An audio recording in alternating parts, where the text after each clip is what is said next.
जय हिंद दोस्तों, आज हम लोग देखते हैं एनालॉग इलेक्ट्रॉनिक्स। ठीक है, जितना भी एनालॉग इलेक्ट्रॉनिक्स के जो क्वेश्चन जो इम्पोर्टेंट होगा वो आज हम लोग यहाँ पर डिस्कस करेंगे। तो उम्मीद है कि आप लोग पीछे की वीडियो देख लिए होंगे, जिसमें हम आप लोग को क्या बताए थे, नेटवर्क एनालिसिस का आपको हम 2 लेक्चर दिए थे, जिसमें आपको यूनिट 1 यूनिट 2 को हम डिस्कस किए थे, जितना भी आई क्वेश्चन है। ठीक है, और ये दूसरा लेक्चर में यूनिट 3 यूनिट 4 यूनिट 5 तीनों को हम क्या किए, डिस्कस किए थे। उसके बाद भी हम जितना प्रीवियस ईयर में न्यूमेरिकल पूछा है वो सभी का हम आप लोगों के लिए क्या कर रहे हैं, अपलोड कर रहे हैं। ठीक है, तो आप लोग क्या कीजिए कि इस चैनल को सब्सक्राइब कर लीजिए और नोटिफिकेशन ज़रूर ऑन कीजिएगा, क्योंकि जब भी हम वीडियो अपलोड करेंगे तो ताकि आपको सबसे पहले वीडियो आपको मिलेगा। ठीक है, तो देखिए अभी हम एनालॉग इलेक्ट्रॉनिक्स को बताएंगे, इसके बाद हम क्या बताएंगे, धीरे धीरे मतलब 3 सब्जेक्ट और है, जिसमें मेजरमेंट हो गया, एक इन्वायरमेंटल हो गया, एक इलेक्ट्रोमैग्नेटिक हो गया।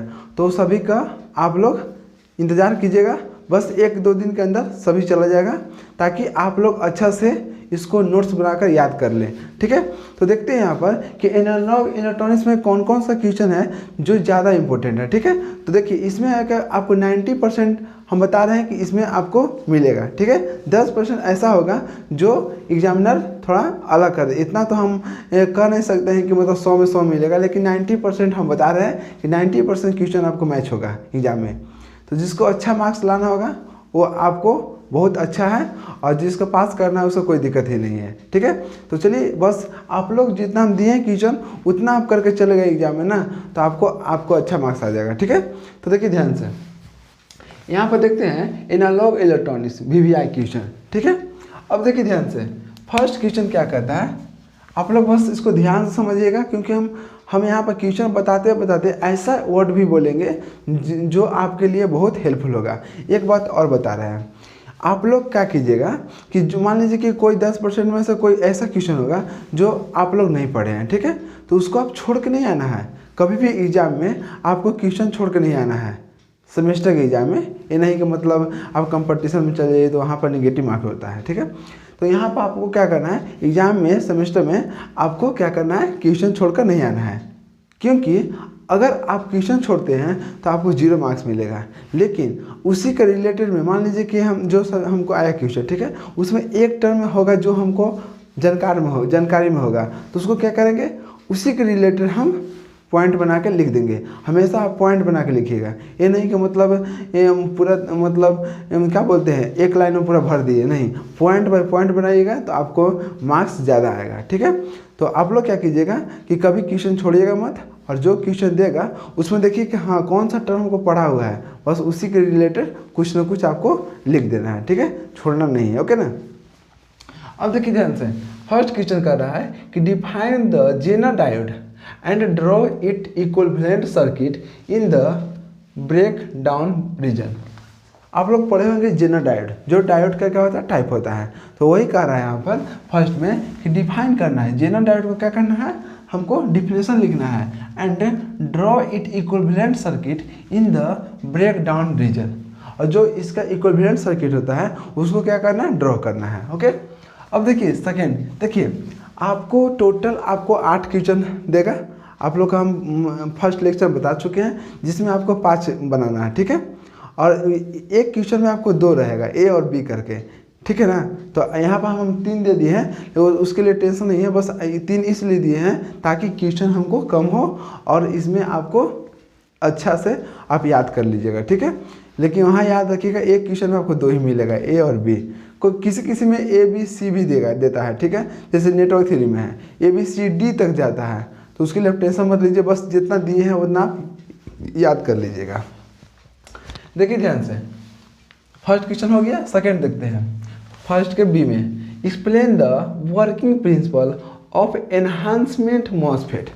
आप क्या है, मॉसफेट का टाइप है। ठीक है, तो एनहांसमेंट जो है ना, जो एनहांसमेंट जो मॉसफेट का टाइप है उसी का क्या कर रहा है कि वर्किंग ऑफ प्रिंसिपल लिख रहा है। ठीक है, अब देखिए ध्यान से C नंबर क्या करता है, explain the type of diode and give the application of varactor diode. कहने का मतलब है कि इसमें क्या करना है, डायोड का टाइप है। जैसे मान लीजिए डायोड का टाइप क्या, PN जंक्शन डायोड हो गया, फोटो डायोड हो गया, और क्या बोलते हैं एलईडी डायोड हो गया ना। उसका क्या करना, टाइप भी लिखना है और क्या करना है, उसका एप्लीकेशन लिखना है, ठीक है। अब देखिए ध्यान से, दूसरा नंबर क्वेश्चन क्या कहता है कि डिस्कस वोल्टेज डिवाइडर बायसिंग, जिसको हम क्या कहते हैं, सेल्फ बायसिंग भी बोलते हैं, ठीक है। Technique for BJT also give it merit and demerit. कहने का मतलब क्या है कि जो सेल्फ बायस है उसको आपको क्या करना है, वर्किंग लिखना है, अच्छा से डिफाइन कीजिएगा, और उसके बाद मेरिट का है। मेरिट का मतलब देखिए हम ध्यान से, मेरिट्स एंड डिमेरिट्स। मेरिट का मतलब क्या हुआ, लाभ, एडवांटेज, ठीक है, और डिमेरिट्स मतलब डिसएडवांटेज लिखना है, ओके। अब देखिए ध्यान से, बी नंबर में क्या कहता है कि draw the equivalent circuit of A common emitter amplifier in term of h parameter and obtain the expression for voltage gain। कहने का मतलब क्या है कि इसको आप लोग को मालूम होगा कि बीजेटी में क्या होता है, कॉन्फ़िगरेशन, कॉमन इमीटर होता है, कॉमन बेस होता है और कॉमन कलेक्टर होता है। तो वही कह रहा है यहाँ पर कि एच पैरामीटर हम आप लोग के नेटवर्क में पढ़ा चुके हैं कि पैरामीटर कितने प्रकार का होता है, वो सभी टाइप हम आप लोग को बता चुके हैं। तो उसी में क्या कर रहा है कि उसी में कह रहा है यहाँ पर देखिए यहाँ से कह रहा है कि ड्रॉ द इक्विवेलेंट सर्किट। जो सर्किट है ना किसका, तो कॉमन इमीटर, ठीक है, सीई, एम्पलीफायर इन टर्म, किसके टर्म में, तो एच पैरामीटर के टर्म में, ठीक है। एच पैरामीटर के टर्म में क्या करना है हमको, यहाँ पर कॉमन इमीटर के साथ क्या करना है, इक्विवेलेंट सर्किट हमको क्या करना है, ड्रॉ करना है, ओके।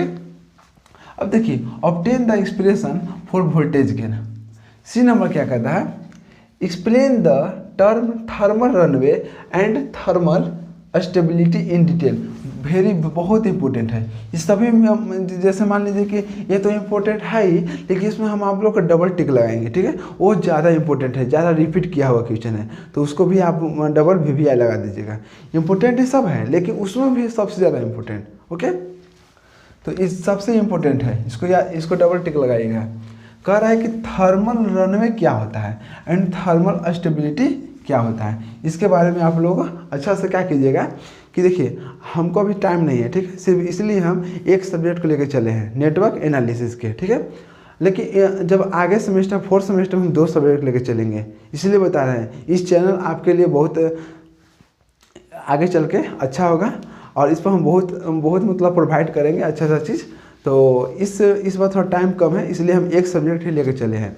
तो इसको क्या करना है आपको कि सबसे पहले जो क्वेश्चन बोला गया है उसको क्या कीजिए, आप यूट्यूब पर क्या कीजिए, सर्च कीजिएगा, कोई ना कोई ऐसा वीडियो होगा जिसको इसके बारे में होगा। क्योंकि हम क्या किए हैं, नेटवर्क एनालिसिस में आपको दिक्कत ही नहीं होगा, जो यहाँ बताए हैं जो क्वेश्चन इंपॉर्टेंट वही वहाँ पर आपको मिलेगा, तो डायरेक्ट आपको वीडियो मिल जाएगा। लेकिन मतलब अदर सब्जेक्ट को आपको वीडियो खोजने पड़ेगा और उसको दिमाग लगा के थोड़ा लिखने पड़ेगा, तो थोड़ा उतना कर लीजिएगा, ठीक है ना। क्योंकि नोट्स बना लीजिएगा तो आपको याद करने में भी समझने में अच्छा होगा, ठीक है।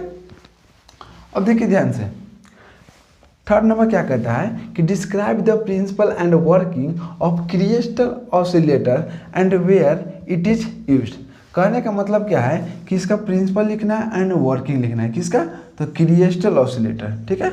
ऑसिलेटर के क्या है, टाइप है, वेयर इट इज यूज, इसका कहाँ पर यूज होता है वो भी आपको लिखना है।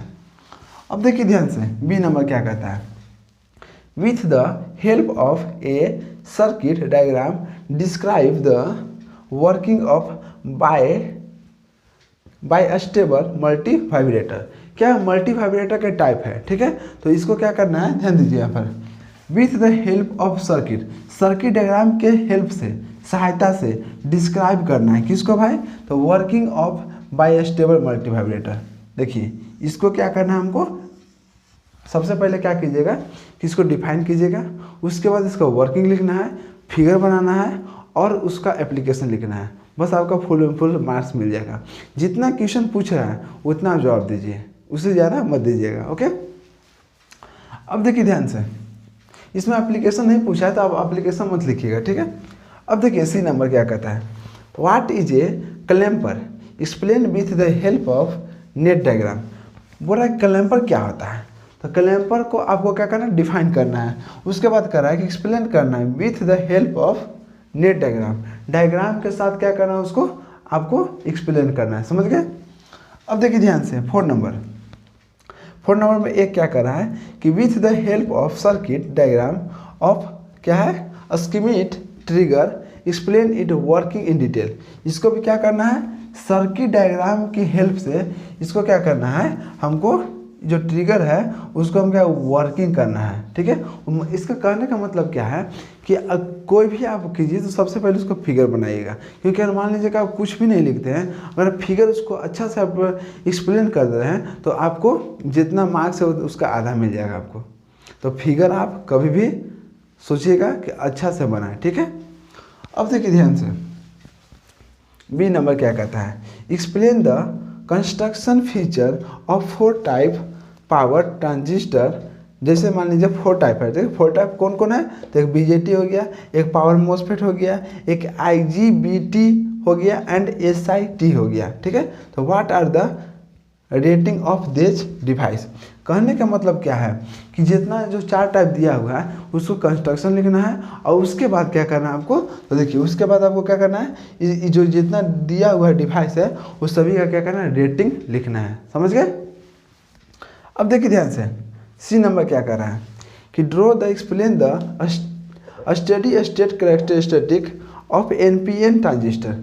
आप लोग को मालूम होगा कि ट्रांजिस्टर भी एनपीएन होता है, पीएनपी होता है। ठीक है, तो उसमें क्या कर रहा है इसमें कि देखिए draw the explain the steady state characteristic. सबसे बढ़िया हम बता रहे हैं कि एनपीएन ट्रांजिस्टर क्या करना है, आपको कैरेक्टरिस्टिक लिखना है। ओके, और कुछ नहीं है। अब देखिए ध्यान से 5 नंबर क्या कर रहा है कि explain the working of LC, जिसको हम क्या बोलते हैं, हार्टली कोलपिट्स ऑसिलेटर बोलते हैं। ठीक है, तो इतना आप मानिए कि इसको हम explain the working of LC. जो ऑसिलेटर होता है एलसी होता है और एक होता है क्या उसमें होता है, जैसे मान लीजिए कहीं पर एलसी हो गया तो वहाँ पर आरएल भी होता है ना। तो वही कर रहा है, जो ऑसिलेटर के क्या टाइप है तो उसको क्या करना है, वो एक्सप्लेन द वर्किंग। इसको एलसी ऑसिलेटर को क्या कर एक्सप्लेन करना है, एक डायग्राम के साथ अच्छा से उसको एक्सप्लेन कीजिएगा। ठीक है, अब देखिए बी नंबर क्या कर रहा है, explain the working of push pull amplifier and its application. कहने का मतलब जो पुश पुल एम्पलीफायर है, ठीक है, जो जिसका मतलब class A, class B, class C push pull अलग अलग टाइप होता है। तो वही कह रहा है कि पुश पुल एम्पलीफायर को क्या करना है, वर्किंग लिखना है एंड इसका क्या एप्लीकेशन लिखना है। समझ गए। अब देखिए यहाँ पर सी में क्या कर रहा है, explain the power amplifier class A, class B and class A B amplifier and its application.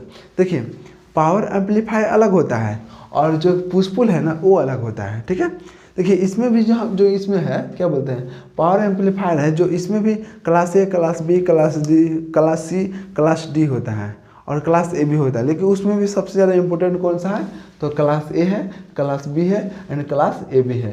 तो इसको आप अच्छा से नोट कीजिएगा और उसके बाद इसको एप्लीकेशन लिखिएगा। ठीक है, अब देखिए यहाँ पर 6 नंबर क्या है, देखिए बहुत सारे स्टूडेंट का डिमांड था कि हमको इम्पोर्टेंट क्वेश्चन चाहिए। ठीक है, लेकिन हम बोल दिए थे कि हम सिर्फ इम्पोर्टेंट क्वेश्चन देंगे हम, क्योंकि अभी टाइम है नहीं। ठीक है ना, इसलिए हम आप लोग का ऐसा कर देंगे ताकि आपको दिक्कत नहीं होगा कि हाँ कौन क्वेश्चन हमको ज़्यादा इम्पोर्टेंट है, कौन क्वेश्चन कम है। जितना हम आपको दिए हैं बस उतना भी आप करके चल जाइएगा ना तो आप अच्छा मार्क्स ला सकते हैं। ठीक है, ला सकते नहीं, लाइएगा। ठीक है ना, मेहनत करना होगा आपको। ओके, अब देखिए ध्यान से कह रहा है कि explain how can we use a transistor as a switch bistable, monostable and astable multivibrator. कहने का मतलब क्या है कि एक्सप्लेन करना है हाउ कैन वी यूज, हम लोग कैसे यूज करेंगे ट्रांजिस्टर को एक तरह स्विच की जैसा। कौन सा स्विच, तो स्विच देखिए bistable, monostable and astable multivibrator. ये मल्टीवाइब्रेटर क्या टाइप है, अलग अलग। ठीक है, 3 टाइप होता है, बाईस्टेबल, मोनोस्टेबल एंड एस्टेबल। अब देखिए बी नंबर क्या कर रहा है, explain the working of cascade amplifier and its application. इसको क्या करना है आपको कि इसको देखिए यहाँ पर कैस्केड एम्पलीफायर जो है उसको वर्किंग करना है और इसका कहाँ कहाँ उपयोग होता है वो उसको लिखना है। ठीक है, सी नंबर देखिए एक्सप्लेन द डिफ्यूजन करेंट, क्या डिफ्यूजन एंड ड्रिफ्ट करेंट। यहाँ पर डिफ्यूजन एंड ड्रिफ्ट करेंट होगा, ये भी बहुत इंपॉर्टेंट है, इसको भी आप डबल टिक लगाइए। ठीक है, और इसमें ये भी आप डबल टिक लगाइएगा, ये सब बहुत रिपीट क्वेश्चन है। देखिए भी अब देखिए ध्यान से 7 नंबर क्या कर रहा है कि derive the relationship of current gain alpha beta and gamma of A transistor configuration. ये भी बहुत इंपॉर्टेंट है, आपको यहाँ तो पूछबे करेगा, आपको कंपटीशन में भी आपको बहुत उपयोग है। अल्फा बीटा गामा में रिलेशन क्या होता है वो सभी इसमें आप लोग के यहाँ पर ज़्यादा इम्पोर्टेंट है, ठीक है। तो आप लोग इसको अच्छा से नोट डाउन कीजिएगा। अगर मान लीजिए कि आप लोगों को नहीं मिल रहा है नोट्स, सपोज डेट कि कोई ऐसा क्वेश्चन होगा जिसका आपका नोट्स नहीं मिल रहा है, तो मेरे व्हाट्सएप ग्रुप में ज्वाइन हो जाइए और वहाँ पर बस आप लिख दीजिएगा कि हमको फलना सब्जेक्ट का हमको क्या करना है, हमको नोट्स प्रोवाइड कर दीजिए। तो वहाँ पर हमको से जितना बनेगा आप लोग के हम नोट्स वहाँ पर भेज देंगे। ओके, आप मेरे व्हाट्सएप ग्रुप में इस वीडियो में लिंक दिया हुआ है, ठीक है ना, तो आप वहाँ पर ज्वाइन हो जाइएगा, ठीक है। इस वीडियो में नहीं होगा लेकिन फिर भी जी इस वीडियो के डिस्क्रिप्शन में मिल जाएगा आपको, ठीक है ना। अब देखिए ध्यान से 7 हो गया ना, 7 देखिए यहाँ पर 7 के B define the following term. देखिए हम जो दो लेक्चर है ना उसमें हम डिस्क्रिप्शन में लिंक नहीं भेजे, लेकिन इस वीडियो के डिस्क्रिप्शन में लिंक हम भेज देंगे, ठीक है। तो आप उसको में ज्वाइन कर लीजिएगा। अब देखिए ध्यान से डिफाइन द फॉलोइंग टर्म, इसको क्या करना है, डिफाइन करना। फर्स्ट क्या है, डीसी लोड लाइन, ठीक है। दूसरा क्या कर, एसी लोड लाइन क्या होता है। तीसरा क्या करा, ट्रांजिस्टर एज ए एम्पलीफायर। ये भी बहुत इंपॉर्टेंट है भी क्वेश्चन, इतना पूछा गया है ना कि हम कह नहीं सकते हैं, ठीक है। अब देखिए ध्यान से, मतलब हर एक ईयर में पूछा है, 2014 में पूछा, 15 में पूछा, 16 में पूछा, 17, 20 की 18 में पूछा, समझ रहे हैं ना। अब देखिए सी क्या है, what is the relation between gain with feedback and that without feedback, define negative and positive feedback. आप लोगों को मालूम होगा कि जो फीडबैक जो है, फीडबैक एम्पलीफायर वो 2 प्रकार का होता है। कौन कौन होता है, तो निगेटिव एंड पॉजिटिव फीडबैक, समझ गए ना। तो इसको क्या कीजिए, आप अच्छे से इसको एक्सप्लेन कर दीजिएगा, बस आपको काम हो जाएगा। अब देखिए 8 नंबर क्या है, explain working principle of Wien bridge oscillator and their advantage and disadvantage. इसको आपको क्या करना, एक्सप्लेन करना है। वेन ब्रिज ऑसिलेटर क्या होता है एंड इसका कोई क्या लाभ होता है, क्या हानि होगा, एडवांटेज और यहाँ डिसएडवांटेज। इसमें लास्ट में लिख दीजिएगा, हमको जगह नहीं बचा था, डिसएडवांटेज, ठीक है। इसका क्या लाभ होगा और क्या हानि होगा उसको आप लिखना है। देखिए आप लोग क्या कीजिएगा ना, सबसे बढ़िया बता रहे हैं आपको, अब इसको आप लोग क्या कीजिए कि जो सब्जेक्ट आपको ज़्यादा हार्ड लगता है ना उसको आप सुबह पढ़िएगा, क्योंकि जो सुबह का पढ़ाई होता है ना वो दिन का 4 घंटा सुबह सब, मतलब मान लीजिए कि सुबह के छोड़कर 4 घंटा अगर मान लीजिए कि दिन में पढ़ते हैं तो सुबह के 1 घंटा 2 घंटा पढ़ाई उसके बराबर होगा। तो आप लोग मान लीजिए जो सब्जेक्ट अगर हार्ड लगता है वो सब्जेक्ट का आप सुबह पढ़िएगा, और इसको देखिएगा कितना फ़ायदा होगा।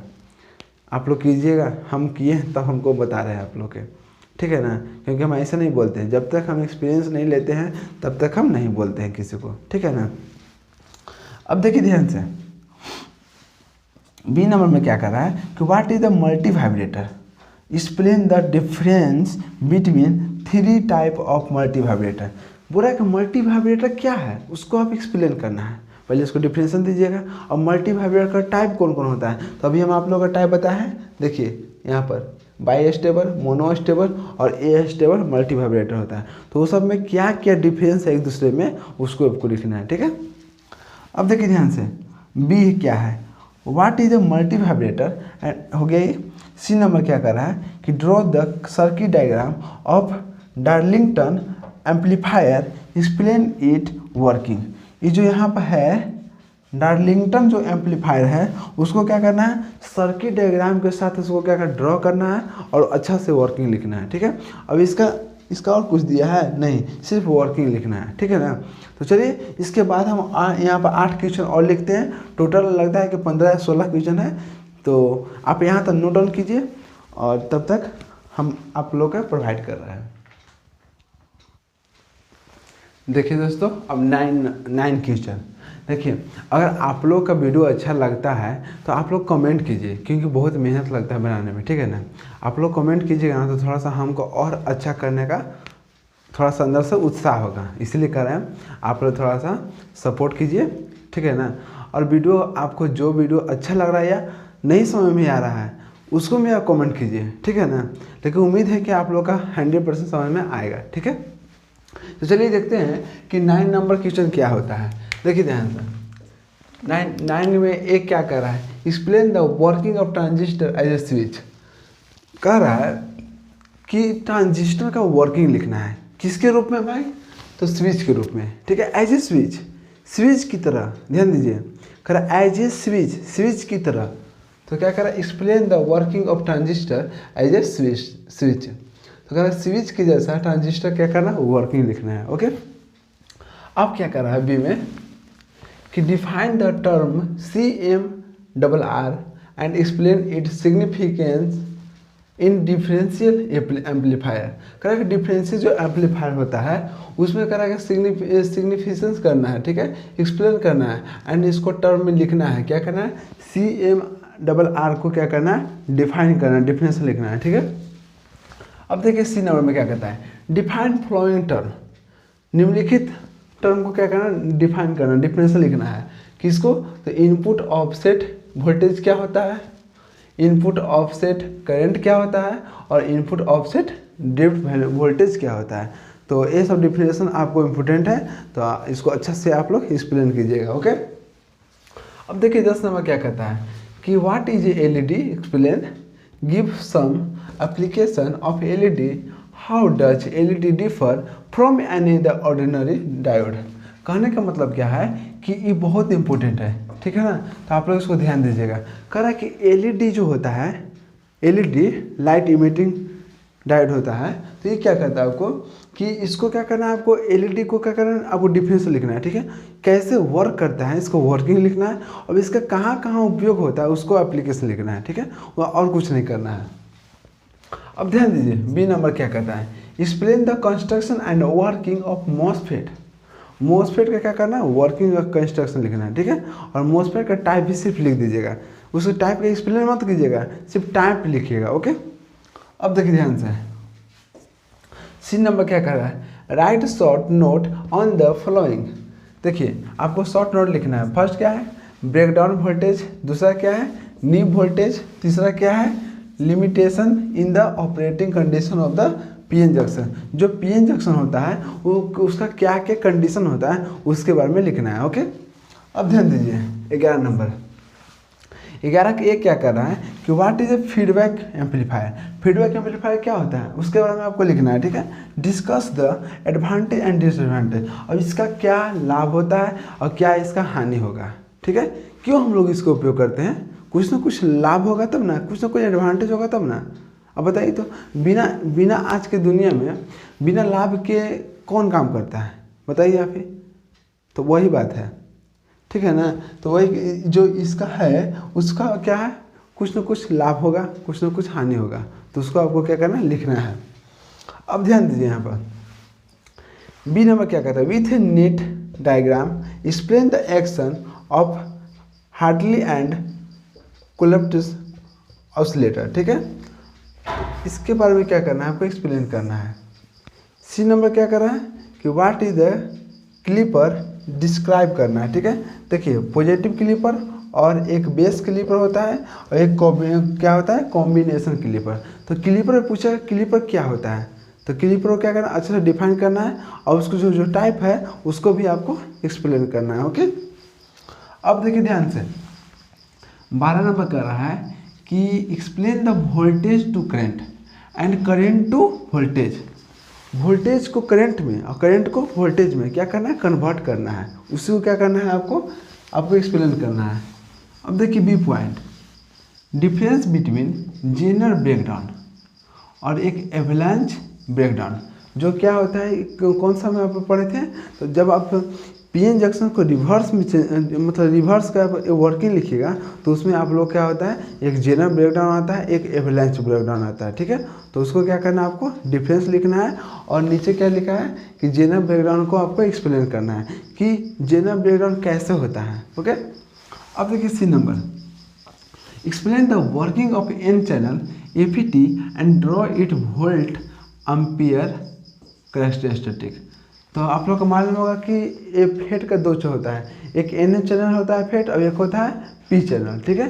तो उसको क्या करना है, इन चैनल का क्या करना है, आपको वर्किंग लिखना है। ठीक है, अब देखिए 13 नंबर क्या कहता है, prove how input resistance is increase in voltage series feedback topology. ठीक है, इसके बारे में क्या करना है, हमको प्रूव करना है कि इनपुट रेजिस्टेंस कैसे इंक्रीज होता है।